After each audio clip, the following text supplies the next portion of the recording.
Thank you. So good morning. Thank you so much for the opportunity to present my work here.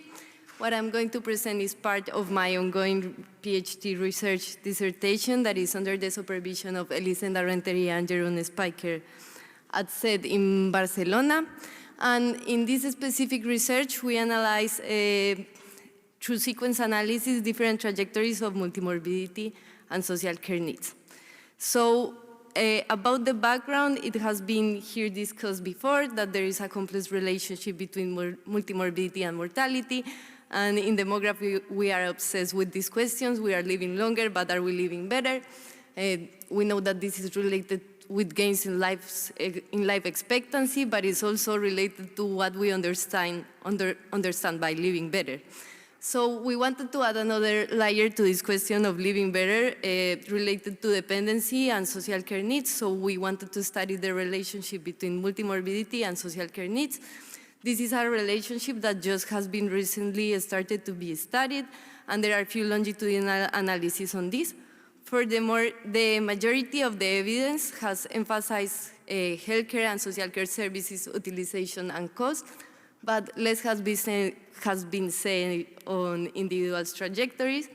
And the main question that we had in mind is related to this thing that is known as the evolution of chronic diseases, that is not only theoretical, but also related to the common sense idea that there is a linear path from the onset of one chronic condition, then moving to another chronic condition. So we have multimorbidity, then the emergence of social care needs, and then after this process, we die.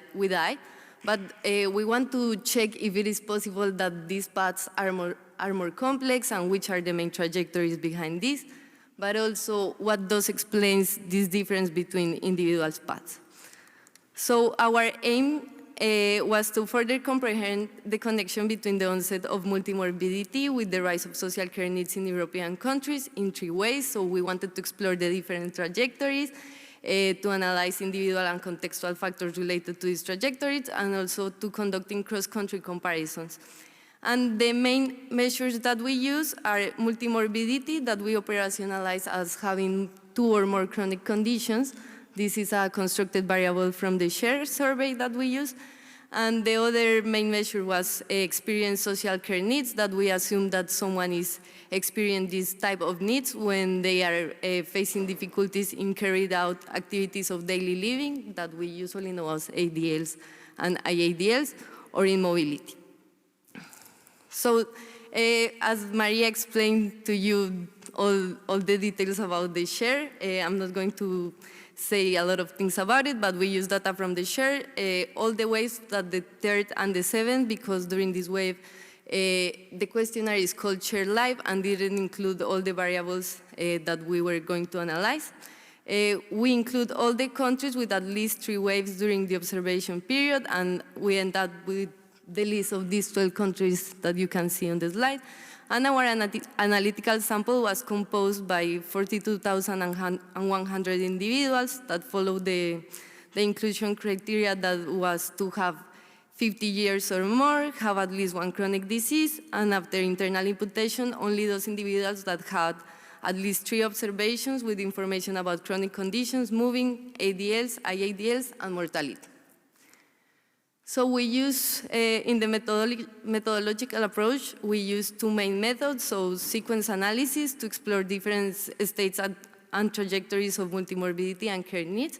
For each individual in this sample, we construct these 6 states that you can see on the slide. So there are basically combinations between having 1 chronic condition or having multimorbidity with care needs, and or also being dead for those individuals that died during the observation period. And we also add this first state that you can see that is not having chronic condition for those that recovered during the observation period.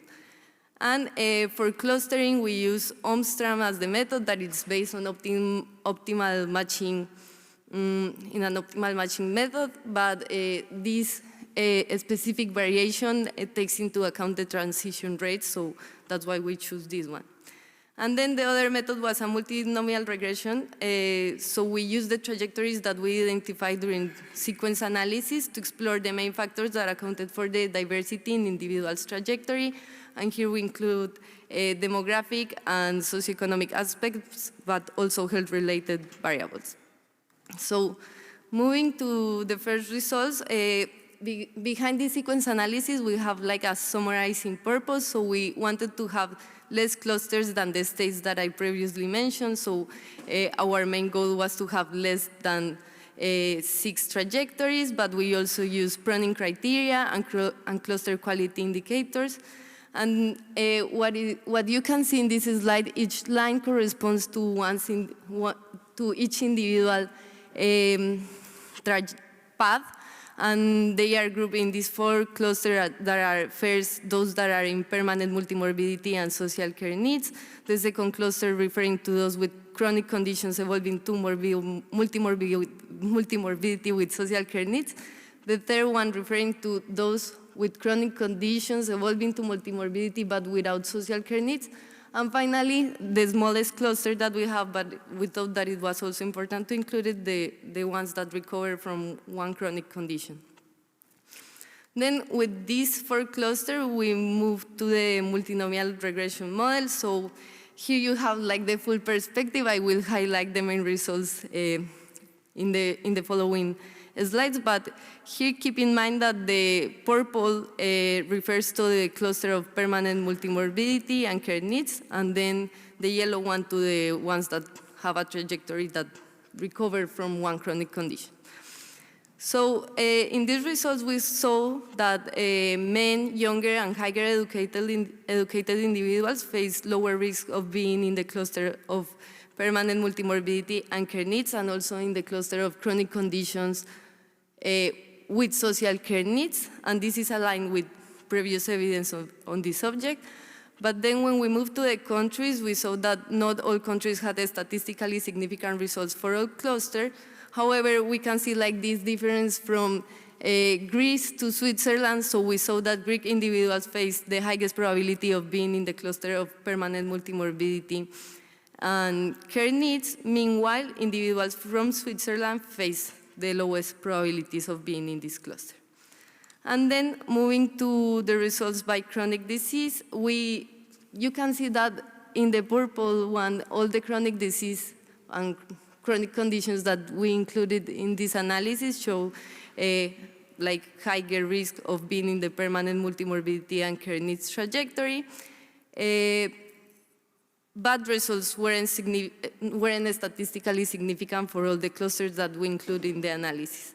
And what I want to highlight is like this difference between, for instance, having arthritis and osteoporosis-related conditions that show that individuals that have this chronic condition are facing the highest risk of being in this cluster.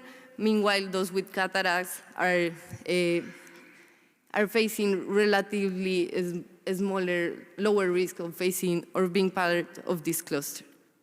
And just for finishing, what we did with this research was to show the complex trajectories of multimorbidity and social care needs. So we have seen that there isn't such a thing as a linear path, as described by this notion of evolution of chronic disease. Aligned with previous evidence, we have shown that women, older and lower educated individuals are at higher risk of being in the permanent state of multimorbidity and social care needs. We also saw that results between countries are heterogeneous, and this discrepancy is probably an indicator of the wide range of mortality and morbidity trends within the countries that we analyze, but also between the countries that we analyze, but also are reflecting difference in how healthcare and social care systems are responding to this across the region. And finally, as I showed in the previous slide, there are differences in the risks related to the specific chronic conditions individuals are facing, and we think that these are related to its severity, its lethality, but also how healthcare systems and medicine are dealing with these specific conditions. These are the references for this presentation. Thank you.